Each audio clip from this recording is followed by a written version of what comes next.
पावन तट पर हम सब के लिए परम वंदनीय,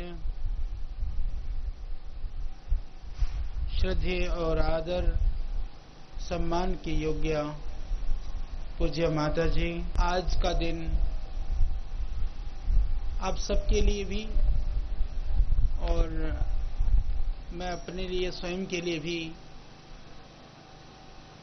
सौभाग्य का दिन मानता हूं। माता जी का आदेश हुआ सारे कार्यक्रमों को छोड़ करके, आप जानते हैं अभी रास्ते भी बंद हैं और घूम करके उधर कई जगह से चक्कर काटते हुए आना पड़ता है। आदेश था, हमने कहा हम पहुंचते हैं, क्योंकि माता जी ने एक शब्द, एक वाक्य का इन्होंने प्रयोग किया। हालांकि परमात्मा की व्यवस्था होती है और माता की भी कुछ लीला है।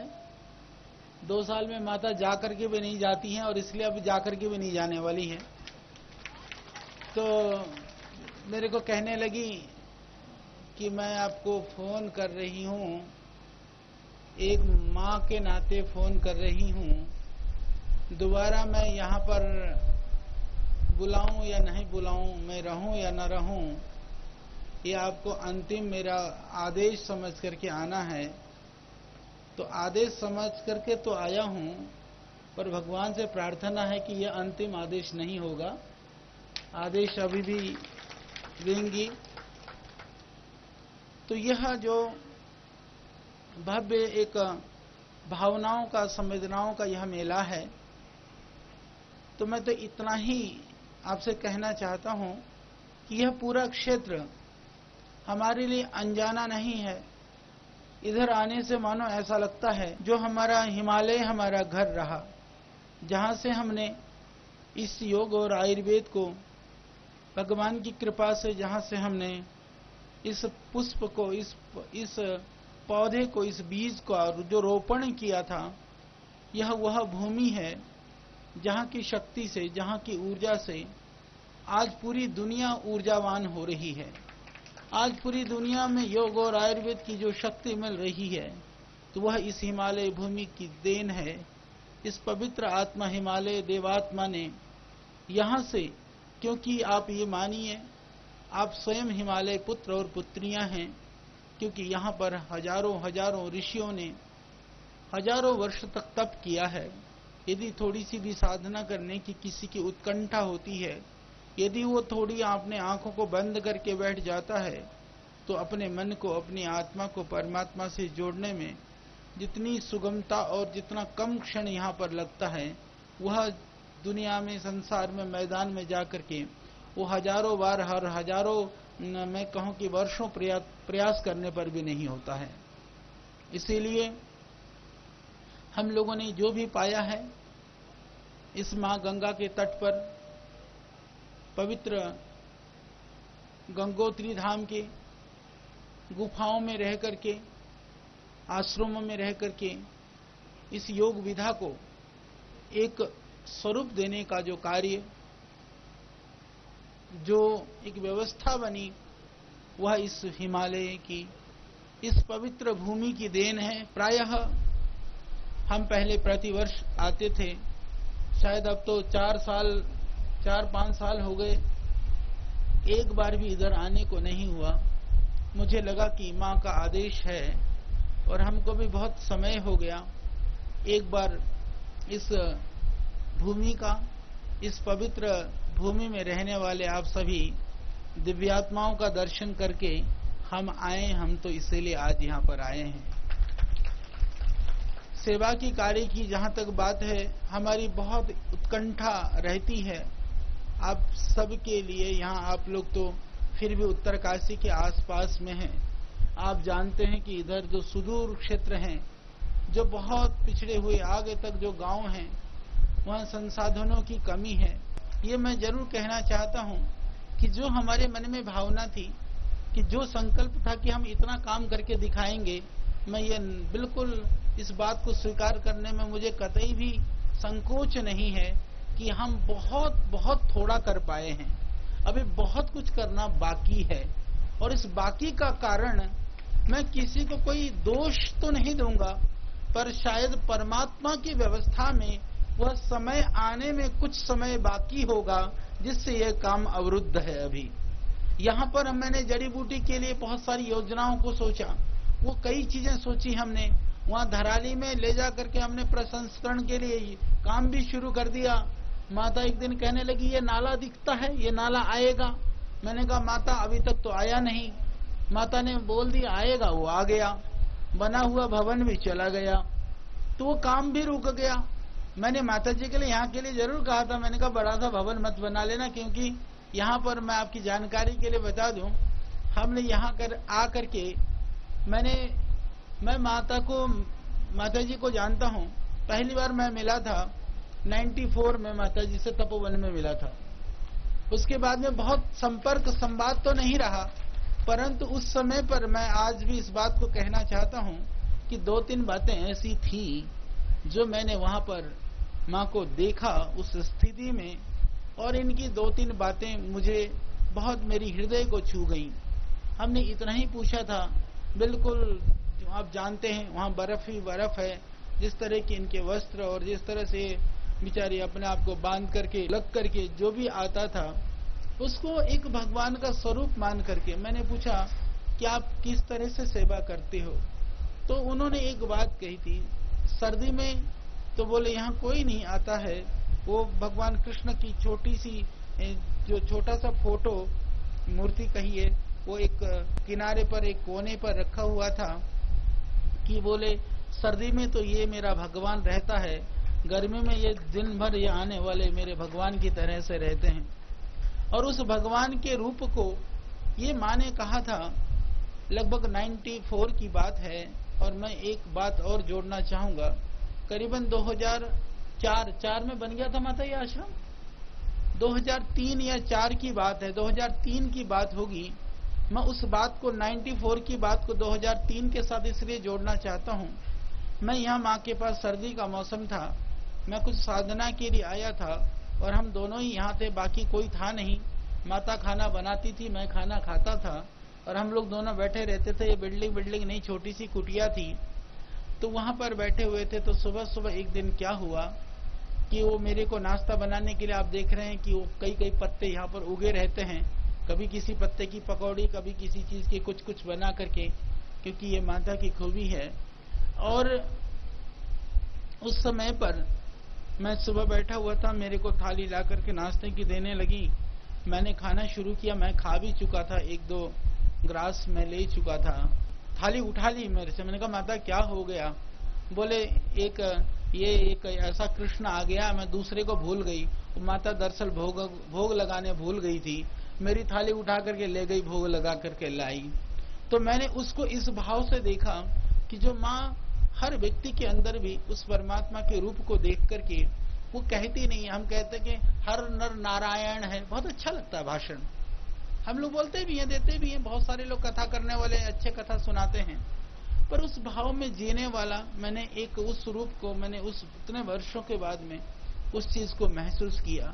देखिए शब्दों का ज्ञान, मैं जानता हूं कि शब्दों का ज्ञान भी सबको नहीं होता है, पर बड़ी बात यह है कि जितने शब्दों का ज्ञान हमको होता है, यदि उन शब्दों को हम कुछ अंश में भी यदि हम जीवन में उतार लें, तो मैं समझता हूं कि जीवन को सफल करने में वही पर्याप्त होता है। हमको बहुत जानने की आवश्यकता नहीं होती है। हमने भी बहुत दुनिया देखी, आज भी बहुत कार्यों को संभालते हैं, बहुत लोगों से मिलना होता है। दुनिया के बड़े से बड़े पॉलिटिशियन से लेकर के, ब्यूरोक्रेट से लेकर के, बिजनेसमैन से लेकर के, एक आम गरीब गांव देहात में रहने वाला बेचारा जो बहुत अभाव से ग्रसित भाई बहन से भी हम मिलते हैं। हमने दुनिया की उन अट्टालिकाओं को भी देखा है, तो वो हिमालय की कंदराओं को और गुफाओं को भी देखा है, जीवन की विविधताओं को देखा है, और हमने पाया है कि जीवन में जानना तो जानने वाले तो बहुत हैं, पर जीवन में उतारने वाले लोग बहुत बिरले ही होते हैं। हम कितने ऊंचाई पर हैं, इससे ज्यादा ये होता है कि हमारी संवेदनाएं और हमारी दिल की गहराइयां और हमारी भावनाएं क्या हैं, हमको इसको समझने की आवश्यकता है। प्रायः हम दुनिया की दौड़ में, दुनिया की खोज में और दुनिया के लोगों को जानने के फेर में सारे संसार के नॉलेज को तो हम इकट्ठा कर लेते हैं। इस नॉलेज को इकट्ठा करने के फेर में हम अपने आप को भूल जाते हैं, अपने आप को विस्मृत कर जाते हैं। फिर सारा दुनिया का जाना हुआ वो बेकार हो जाता है। यदि अपने आप को याद रख पाते हैं तो दुनिया के बिना जाने भी हम कभी बेकार नहीं होंगे। तो उस भाव को मैंने देखा वहां पर। दूसरी बात, मैंने माता से पूछा था, मैंने कहा माता ये बताओ आप कि यहाँ आपको कष्ट नहीं होता है? इतनी यहाँ पर कुछ भी नहीं है, पानी भी नहीं है, बर्फ पिघला करके पानी करो, थोड़ी देर में वो बर्फ हो जाता है, भोजन वहाँ कोई साधन भी नहीं है। तो माता ने एक बात कही थी कि कहने लगी कि देखो, मैं तो ये महसूस करती हूँ कि दुनिया वाले दुनिया के लिए, संसार की चाहना से संसार के लोग जितने कष्टों को उठाते हैं, यदि उस कष्टों को यदि ध्यान दिया जाए, उस कष्ट की तुलना में ये साधना कोई भी कष्टकारी नहीं है। एक बहुत बड़ी बात थी। यानी कि इसके दो अर्थ में हम इस बात को कह सकते हैं, यदि जीवन में आप साधना करना चाहते हो तो संसार के कष्ट को भी साधना का निमित्त मान करके यदि आप दुनिया के कष्ट को झेलोगे तो वो साधना के लिए सहयोगी साधन बनेगा, और यदि नहीं तो फिर वो तो धर्म धक्के ही होंगे, उससे आपको कुछ हाथ आने वाला नहीं है। इसीलिए संसार में रह करके, गृहस्थ में रह करके, गृहस्थ की विविधताओं को, जिम्मेदारियों को और आपके सामने जो चुनौतियां हैं, प्रतिकूलताएं हैं, संघर्ष है, यदि उसको भी साधना मान करके जियोगे तो फिर आपके जीवन में यदि दुनिया में कुछ मिले ना मिले, आध्यात्मिक की दुनिया में आप बहुत आगे पहुंच सकते हैं। यह बात थी। तीसरी चीज मैंने महसूस किया उस समय पर, मैं आपको बताना चाहता हूं, मेरी माताएं और बहनें बैठी हैं, भाई लोग भी हैं, पर प्रायः माताओं बहनों में बहुत गुण होते हैं, क्योंकि माता और बहनों के अंदर जो सहनशीलता है और जो क्षमताएं हैं उनको शब्दों में वर्णन नहीं किया जा सकता है। पुरुषों में तो बहुत सारे दोष होते ही हैं, माताओं बहनों में एक दो कुछ ऐसी चीजें होती हैं, वो सहज प्रवृत्तियां होती हैं। उसमें से मैं एक बात कहना चाहता हूँ, मेरी माताएं बहनें अपने अंदर विचारेंगी कि जैसे प्रायः कोई आपके घर में कोई गिफ्ट दे करके जाए, गिफ्ट दे करके जाए तो प्रायः भाइयों में भी ऐसा होता है ज्यादातर, पर माताओं बहनों में थोड़ी ज्यादा होती है प्रवृत्ति कि उस गिफ्ट को चाहे किसी को देना भी होगा कि वो एक बार खोल करके देखना चाहिए कि देखे तो सही इसमें है क्या। उसको देखने की जो जिज्ञासा होती है वो मैंने प्रायः देखा है। पर मैंने देखा वहां हिमालय में बैठी हुई है माता, वहां पर अगले बार कोई कुछ लेकर के आएगा या नहीं लेकर के आएगा, खाने के लिए कोई राशन बचेगा या नहीं बचेगा, इसकी बिना परवाह किए यदि कोई कुछ लेकर के आया, कोई डिब्बा बंद कोई चीज दे दी, कोई पैकेट दे दिया, और दूसरा यदि वहां पर आया तो आने के बाद में उसने उठा करके उसको दे दिया, बोले ले जा, देखा भी नहीं कि कभी उसके अंदर था क्या। ये कल्पना कीजिए ना, हमारे पास बहुत सारे वस्तु हों और उठा करके हम किसी को कुछ दे देते हैं तो देना शायद इतना कठिन भी नहीं होता है, पर हमारे पास जहाँ एक ही वस्तु हो और हमको हो सकता है कि बहुत काम आने वाली चीज भी हो, बिना उसकी विचार किए हुए यदि हम उसको उठा करके दे देते हैं, ये बहुत बड़ी बात होती है। ऐसा तो कोई विरला ही व्यक्ति या कोई पहुंचा हुआ व्यक्ति कर सकता है। वह व्यक्तित्व तो मैंने माता का तपोवन में जब रहती थी तब मैंने महसूस किया, अनुभव किया। तो इसीलिए बात यह है कि माता के हृदय में जो कुछ है वह जो अंतर में है वही बाहर है, और जो अंतर और बाहर एक किसी महापुरुष के अंदर ही हो सकता है, किसी सामान्य व्यक्ति के अंतर में नहीं हो सकता है। इसीलिए जो सहजता है, जो सरलता है, बच्चों की तरह से निश्चलता है, जो कुछ है वो सुना करके मां निश्चिंत हो जाती है। उसको पता नहीं है दुनिया का व्यवहार क्या है, लोग व्यवहार में इसको कैसे प्रस्तुति करना है, क्योंकि लोग व्यवहार और प्रस्तुतिकरण और लोगों की लोग व्यवहार को बहुत सुंदर ढंग से प्रस्तुत करने का ढंग तो वो लोग करते हैं जिनके अंदर असुंदर स्थितियों में जो जीते हैं। जो अंदर से सुंदर है उसको बाह्य चीजों को सुंदरता से प्रेजेंटेशन की कोई आवश्यकता नहीं होती है। उसका एक सबसे दृढ़ उदाहरण माता जी हैं, इसमें कोई भी संशय नहीं है। एक स्त्री शरीर में होकर के आप सब जानते हैं कि हमारा जो देश ही नहीं पूरा विश्व पुरुष प्रधान है। एक स्त्री देहधारी होकर के उस जवानी में, अभी ठीक है माता बूढ़ी हुई, कभी तो जवान थी, उस जवानी में घर छोड़ करके न स्थान का बोध, न भाषा का बोध, एक शब्द भी हिंदी नहीं जानती थी। वो बस ललक लगी कि मेरे को हिमालय में जाना है, छोड़ दिया घर परिवार और छोड़ करके किसी किसी के सहारे, कभी पैदल, कभी किसी बस में, गाड़ी में, लिफ्ट ले करके, कोई साउथ वाले आए थे, ले जा करके कहीं पर छोड़ दिया, फिर पैदल पैदल घूमती रही। आश्रमों में गए, आश्रमों में इन्होंने जो तप किया है, देखो हमको सीखने की, ठीक है, अभी माँ है आशीर्वाद देगी, आशीर्वाद महापुरुषों का सिर्फ आशीर्वाद वो हाथ से दिया हुआ आशीर्वाद नहीं होता है। मैं ऐसा मानता हूँ कि उनका जीवन हमारे लिए आशीर्वाद होता है। उन्होंने जो तप किया, उन्होंने जो संघर्ष किया, उस तप और संघर्ष से हम संघर्ष सहन करने की शिक्षा ले लें। जो उन्होंने तप किया, उस तप से जीवन में कुछ तपने की हम थोड़ा संकल्प ले लें तो हम अपने जीवन को सुंदर बना सकते हैं। क्योंकि महापुरुष तप से जो पाते हैं, हमारी इच्छा होती है शॉर्टकट हमको सब कुछ मिल जाए, माता सर पे हाथ धर दे, सब बेड़ा पार हो जाए। मैं कहता हूं कि बेड़ा पार होने का मार्ग प्रशस्त हो सकता है, बेड़ा पार करने के लिए चलने का काम तो हमको करना पड़ेगा। वो हाथ रख देने से नहीं होगा, पर मार्ग दिख जाना भी ये कम बड़ी बात नहीं है। क्योंकि दुनिया में भटकने वाले करोड़ों लोगों में यदि तुमको रास्ता दिखाई देता है तो यह भी बहुत बड़ी बात है, इसको भी अपने हृदय में धारण कर लेना। तो उस समय पर जिस तरह से संघर्ष किया, तप किया लोगों ने, मेरे को पता है कि लोगों ने माता को कभी उस रूप में, कभी कभी माता अभी भी कहती है, माता कभी कितना माता ने तप किया या आश्रम में बैठ करके क्या ये साधना करती थी, लोगों को शायद बहुत कम कभी महसूस किया होगा। किसी ने किया या नहीं किया नहीं पता, परंतु लोगों ने ये तो हमेशा देखा है, माता ने वो भी करके दिखाया। जहां भी रही 20 आदमियों का काम अकेला करती थी। भोजन पकाने से लेकर के, बर्तन मांजने से लेकर के, आए हुए लोगों की सेवा से लेकर के, वो एक दिन नहीं किया, एक महीना नहीं किया, वो वर्षों किया, लगातार किया, निरंतर रूप से किया।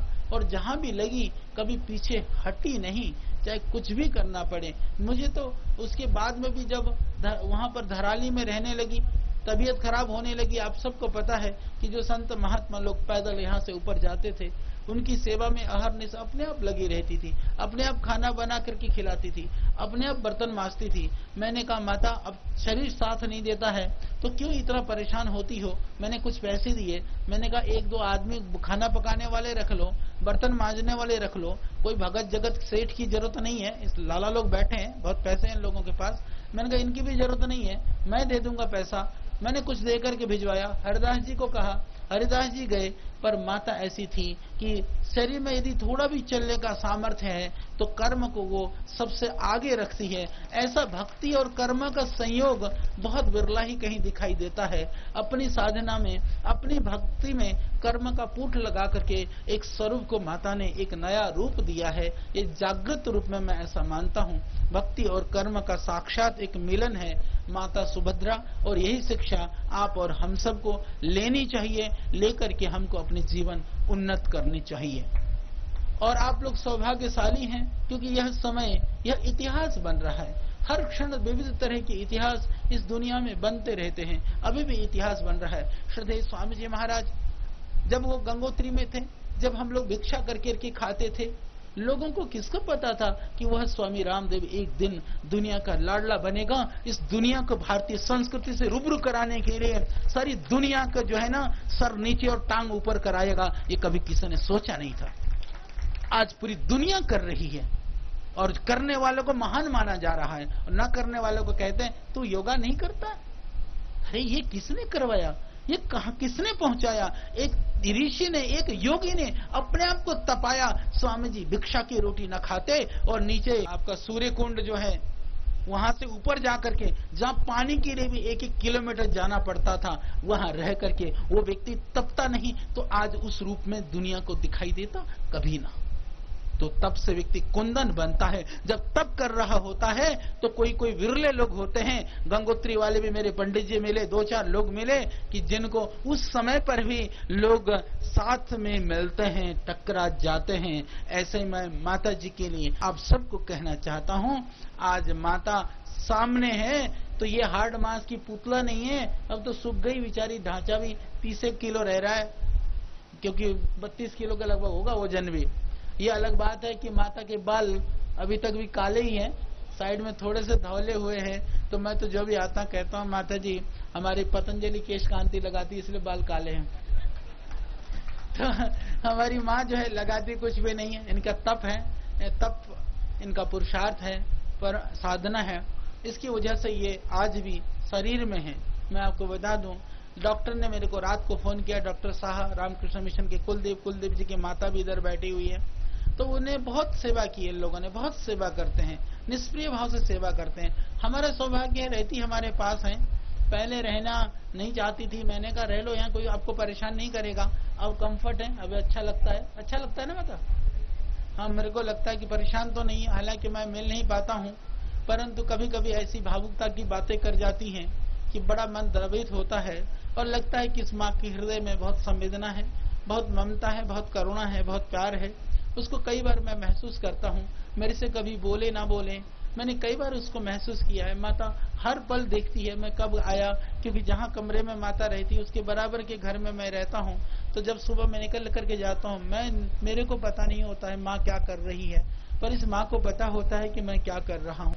जब तक शरीर से है, हमारे बीच में है, और मैंने माता से यही पाया है, मैं आपको यही बताना चाहता हूँ कि एक स्त्री शरीर में होकर के एक स्त्री कितना तप कर सकती है, ये पूरी मातृशक्ति के लिए, मेरी माँ और बहनों के लिए एक अनुकरणीय है, और पुरुषों को भी उनसे शिक्षा लेनी चाहिए। साधना और तप तो देखो, स्वयं तपने से तप होता है, दूसरे के तप को कोई नहीं ले सकता है, पर तपने के लिए कितना संघर्ष किया जा सकता है, यह भी उदाहरण के लिए हम महापुरुषों को पढ़ते हैं, हम ऋषियों को पढ़ते हैं, हम उपनिषदों को पढ़ते हैं, दर्शनों को पढ़ते हैं। जब हम अपने ऋषि ऋषिकाओं को पढ़ते हैं, उस समय पर मैं तो ऐसा महसूस करता हूं, आप करते हो या नहीं करते हो मुझे नहीं पता, मैं ये महसूस करता हूं जब उपनिषदों को पढ़े तब ये महसूस करना कि वह ऋषि तुम्हारे सामने बैठ करके तुमको उपदेश दे रहे हैं कि पुत्र, हे पुत्री, तुझको ऐसा करना है, जीवन में तुझको ऐसे आगे बढ़ना है। ये हमारी भावना यदि हमारे हृदय में हो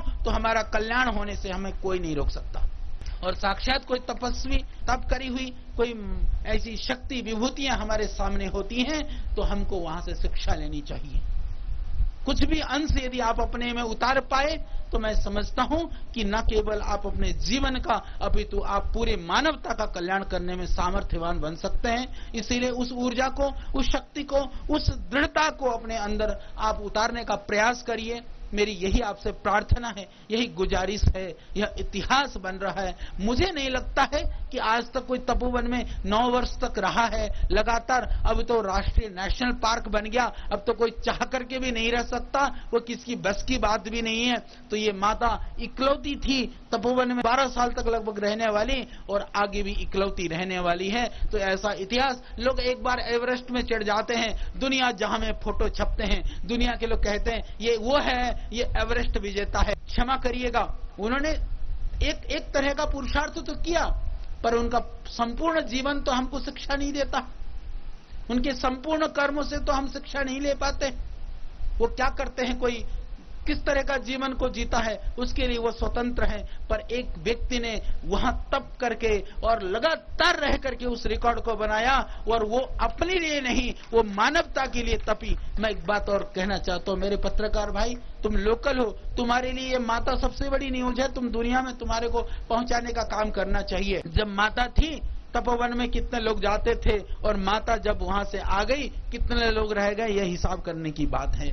क्योंकि लोगों को ये भरोसा रहता था कि एक माता है, भूखा नहीं सोना पड़ेगा हमको, वो बना करके खिलाएगी। माता वहां पर है, बिस्तरे भी मिलेंगे, कहीं ना कहीं हमको रहने का साधन मिलेगा। यह विश्वास था। तो यह विश्वास जगाने वाली, अत्यंत पुरुषार्थ करने वाली इस माता को, मैं इनके पुरुषार्थ को, क्योंकि देखिए इनकी भक्ति, मैं सही कह रहा हूं, हमारी साधना में इनकी भक्ति में मेरे को कम समझ में आती है। पर यदि कहीं पर भक्ति के साथ में पुरुषार्थ की यदि कोई एक उदाहरण है, तो मैं माता को अपने आगे रख करके पुरुषार्थ करूं तो मेरे को फिर भी ऊर्जा मिलती है। इतनी यह पुरुषार्थी माँ है, इसको आप महसूस करिए। जब भी आप आते होंगे, वो अभी हमारा ये बाबा खड़ा होकर के नहीं कह रहा था, चल नहीं पाती होगी पर कोई आएगा तो जो भी साधन होगा देगी, खिलाएगी, चाय पिलाएगी, जो भी हो सकता है वह करेगी। यह देह से परे होकर के जगत की सेवा करने वाली ऐसी माँ बिरले ही इस धरती पर होती हैं। यह देह तो बहुत दिन से ये कभी कभी बूझता बूझता, जब ये मेरे को याद है पहली बार रामकृष्ण मिशन में जब तपोवन से उठा करके लाए थे 97 में, कब लेके आया था माता 98 में, तब उठा करके ले आए थे, तब भी गई थी, तब गई भी वापस आ गई। तो तब से ये खेल चल रहा है। तो परमात्मा की जो व्यवस्था है, जो लीला है, कोई बात नहीं। हम तो ये चाहते हैं भगवान ने जितनी हमको जिस भी रूप में साथ निभाने के लिए समय दिया है, हम प्रयास करते हैं, क्योंकि उस कष्ट को हम नहीं ले सकते हैं। माता कष्ट ज्यादा महसूस करती नहीं है, वो अपने कष्ट को अपने आप लेकर के घूमती है। परंतु हम भगवान से प्रार्थना करें इस शरीर में भी ये हमको बहुत समय तक आशीर्वाद देती रहे, सब लोगों को, पूरे जगत को। क्योंकि मैं ऐसा मानता हूँ कि जो तपस्वी लोग होते हैं, जो संत होते हैं, जो महापुरुष होते हैं, क्योंकि मैं इस बात को पूरी मेरे अंदर दृढ़ता से मैं पूरा भरोसा करता हूँ, यदि साधु सही माने में हिमालय में रह करके तप कर रहा है तो कभी ये मत सोचना कि ये बाबा हिमालय में बैठा बैठा हमारा क्या भला कर रहा है। मैं आपकी जानकारी के लिए कहना चाहता हूँ, वो हिमालय में तप करके भी तुम्हारा भला कर रहा है, क्योंकि उसके शरीर में से निकलने वाली जो सकारात्मक जो ऊर्जाएं हैं, जो ओरा की जो क्षमता है, वह मिलों लाखों मील तक जाकर के उस परमाणु को सकारात्मक करने में, उस परमाणु को पॉजिटिव करने में वो काम कर रहा होता है, वो अपना योगदान दे रहा होता है। इसलिए इस गंगा की तट पर यदि आप ध्यान लगाने बैठ जाते हैं तो ध्यान क्यों लगता है? वो इसीलिए लगता है कि क्योंकि वो पहले की जो परमाणु है, जो सकारात्मक जो ऊर्जा है, वहां पर अभी भी है। अभी तो विज्ञान ने भी यह सिद्ध कर दिया है कि जो शब्द है वो नाशवान नहीं है। वो प्राचीन काल में जो जो घटनाएं घटित हुई, जो भी युद्ध हुए, जो भी चीज हुए, आज उसको रिकॉर्डिंग करने का भी प्रयास किया जा रहा है। इसीलिए मैं आपको कहना चाहता हूं, ये शब्द नाशवान है। तो जो व्यक्ति ने तप किया है, जो उसकी शरीर में से जो एक आभा मंडल ऊर्जा निकली है, आज दुनिया को उसकी परम आवश्यकता है। चारों तरफ नकारात्मकता है, चारों तरफ अविश्वास का वातावरण है, चारों तरफ भय का वातावरण है। अविश्वास की बात करें तो घर में बाप बेटे का विश्वास टूट रहा है, माँ बेटी का टूट रहा है, पति पत्नी का संबंधों में आज विश्वास टूट रहा है। भय की बात करें, आदमी घर से बाहर निकलता है, लगता है, वो कहता है कि मैं भयभीत हूँ। यदि कभी किसी से पूछ लो कि यदि वो आदमी को ये भी ना पता हो कि भयभीत क्यों हूँ, पर उसको ये पता है कि मैं भयग्रस्त हूँ, ये स्थिति में दुनिया जी रही है, इससे बाहर निकलने का एकमात्र साधन है तो वो हमारी आध्यात्मिकता है, हमारी सनातन वैदिक परंपरा है, वैदिक संस्कृति है, वैदिक ऋषियों के द्वारा बताया हुआ मार्ग है। उसको आप जीवन में उतारिए। भाषण सुनने का नाम नहीं है, यह जीवन में उतारने का काम है। आज कथा प्रवचन करने वाले बहुत लोग हैं, मैं नम्रतापूर्वक हमेशा कहता हूं, जो विद्वान हैं, जिन्होंने शास्त्रों को पढ़ा है, जीवन में तप को तपा है, वहां जाकर के आपको 4 घंटे की भागवत सुनने की जरूरत नहीं पड़ती। 4 मिनट जाकर के बैठ जाओ, जीवन का भला कैसे होगा, यह विधा वहां से मिल जाती है आपको। तो हम प्रवचन में नहीं, हम व्यवहार में और हम वाणी में नहीं, हम कर्म में विश्वास रखें, उस कर्म के लिए हम प्रयासरत रहें और उस कर्म के द्वारा हम अपने जीवन को कल्याण करते हुए और बाकी दुनिया के जीवन को कल्याण करने के लिए, उनके जीवन के भलाई के लिए हम काम करें। क्योंकि जो संत होता है, वो जो तपस्वी होता है, वो कभी भी किसी का अहित नहीं सोचता है, कभी कभी किसी को कष्ट देने की बात नहीं करता है। इसीलिए हमको उनसे शिक्षा लेकर के अपने जीवन में अहिंसा का पालन हम कर सकें, हमारे अंदर की जो सोई हुई शक्ति है वो जागृत हो जाए, हमारी दिव्यता परिभाषित हो जाए, वह दिव्यता पूरी दुनिया को दिखाई देने लगे। इस तरह से हमको तैयार होना है, इस तरह से हमने अपने आप को बनाना है। यह बहुत ऊर्जा की भूमि है, तप की भूमि है, हिमालय क्षेत्र यह ऋषियों की भूमि है। आप सौभाग्यशाली हैं, रूखा सूखा खा करके भी भगवान ने जो कुछ भी दिया है उसको पा करके भी। एक बात मैं आपको बताऊं, जब मैंने दुनिया नहीं देखी थी, विदेशों में कई देशों में भ्रमण नहीं किया था, मुझे लगता रहा था कि न जाने दुनिया में कितनी खुशहाली होगी। लोग अमेरिका की बात करते हैं, यूरोप की बात करते हैं, यूके की बात करते हैं, अरब कंट्रीज की बात करते हैं। न जाने लोग कितने खुशहाल होंगे, कितने सुखी होंगे। मैं आपकी जानकारी के लिए बताना चाहता हूं, जब सारी दुनिया मैंने देख ली तो मुझे लगा कि यदि 2 समय की रोटी मिलती है, रहने को छत है और यदि भारतीय संस्कृति से जुड़ा हुआ आदमी है तो उससे सुखी कोई दुनिया में दूसरा कोई नहीं है। वहां भय है, वहां अशांति है। सुख वह सुख नहीं होता है जो हमको सुख दिखाई देता है, वो व्यक्ति को कभी सुख नहीं देता है। यदि किसी के पास बड़ी सी गाड़ी हो, बड़ा सा बंगलो हो, हमको लगता है कि ये कितना सुखी है, जाकर के उससे पूछ करके देखो उस बंगलो में कितने चैन से वो सोता है, वो गाड़ी उसको कितना सुख देती है। वो तो उसके साधन दूसरे को लगता है कि ये सुख के साधन है, पर जिन साधनों में जो व्यक्ति रहता है उसको वहां कहीं सुख कहीं नजर नहीं आता है। इसलिए हम अपने जीवन को आध्यात्म उन्मुखी बनाएं और अपने जीवन को पूरी पवित्रता के साथ में, जो हमारे महापुरुषों ने, ऋषियों ने, हमारे पूर्वजों ने जो कुछ हमको सिखाया उस पर चलने का प्रयास करें। आज देश विषमताओं से घिरा हुआ है, चारों तरफ अशांति है, चारों तरफ आतंकवाद, उग्रवाद, लोगों में एक दूसरे के मन में कटुता, ऊंच नीच की भावना, जाति और प्रांत और मजहब में कहीं घृणा और टकराव की स्थितियां बन रही हैं। उनसे बाहर यदि कोई निकाल सकता है तो भारतीय संस्कृति ही उससे बाहर निकाल सकती है, क्योंकि दुनिया में ग्लोबलाइजेशन की बात तो आज की जाती है, पर हमारे यहाँ लाखों वर्ष पहले ऋषियों ने कहा था वसुधैव कुटुंबकम, कि अयम निजः परोवेति गणनाम लघु चेतसाम उदार चरिता नाम तो वसुधैव कुटुंबकम। तो ये पूरी दुनिया हमारी है, हमारा परिवार है, ये हमारी संस्कृति ही कहती है, बाकी संस्कृति ऐसी बात नहीं करती है। तो आइए इस संस्कृति में हम स्वयं जिएं, उस योग विधा को स्वयं अपने जीवन में अपना लें और जीवन में अपना करके, जीवन में उतार करके हम लोगों तक पहुंचाने के लिए प्रयासरत रहें। यहाँ पर जैसे मैंने कहा, हमारी इच्छा बहुत है काम करने की, हम बहुत काम करना चाहते थे। कुछ हमारे शासक लोग हमारे विरुद्ध हैं, आप सब जानते हैं, कोई सहयोग नहीं मिलता है। कुछ ऐसी स्थितियां रही, प्राकृतिक आपदाएं भी इन 3-4 सालों से, उसने भी कुछ नहीं करने दिया। तो ये न जाने दैव की क्या विधा है। हम बहुत जल्दी करेंगे और यहाँ पर कुछ न कुछ बड़ी योजनाएं भी बनाएंगे। आप निश्चिंत रहिए, हम आपसे मिलें या ना मिलें, आप लोगों से वार्ता हो या ना हो, हमारे हृदय में, हमारे मस्तिष्क में आपकी जो रूप है, आप लोगों को, बहुत लोगों को मैं बाय फेस भी जानता हूँ, बाय नाम भी जानता हूँ, तो हमारे मन में है, हम जरूर कुछ करेंगे। श्रीदेव स्वामी जी के हृदय में भी है, ये हम कुछ न कुछ अच्छा करेंगे। जहाँ तक रही अभी आश्रम की बात, मैं एक बात बता देना चाहता हूँ। मैंने माता को तब भी बोला था, अभी भी माता जी को हालांकि थोड़ी सी अच्छी नहीं लगी, बोली माँ तो आत्मा है, ये आश्रम शरीर है। तो मैंने यही कहा था, मैंने कहा भाई मेरा रिश्ता तो माता से है, मिट्टी पत्थर तो कंकड़ तो हरिद्वार में भी बहुत हैं, क्योंकि आप जानते हैं बिल्डिंग और आश्रम और संस्था अभी बहुत सारा काम करना है। चलो उसमें इसको मान भी लें तो इसको चलाने के लिए इतने बड़े बड़े लोग, 15-20 लोग यहाँ पर हैं।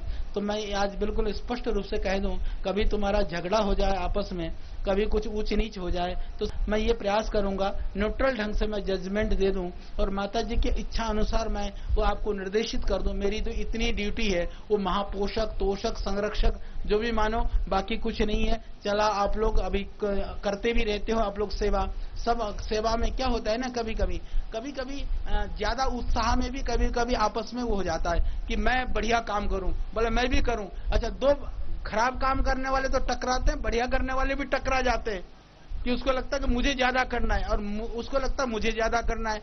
तो यहाँ तो ऐसा ही है, माता जी के चेले कोई किसी से कम नहीं है। तो ये लोग बहुत अच्छे करेंगे, बहुत अच्छा कर रहे हैं और हमारी शुभकामनाएं हैं, भगवान करे बहुत अच्छा चले। सब जो माता की इच्छा के अनुसार आप लोग काम कर लो। कहीं लगे आयु में, हालांकि कईयों से मैं छोटा हूं, फिर भी मैं ब्रह्मचारी हूं, मैं गृहस्थ के प्रपंचों में नहीं हूं, सेवा कार्य में रहता हूं, सेवा कार्य के स्वरूप को समझता हूं, संस्कृत शास्त्रों को पढ़ा है, संस्कृति के कुछ ABCD को जानता हूं, इसीलिए तुम लोगों को ठीक करने का काम तो मैं कर सकता हूं, इसीलिए वो ड्यूटी मैं ले लूंगा।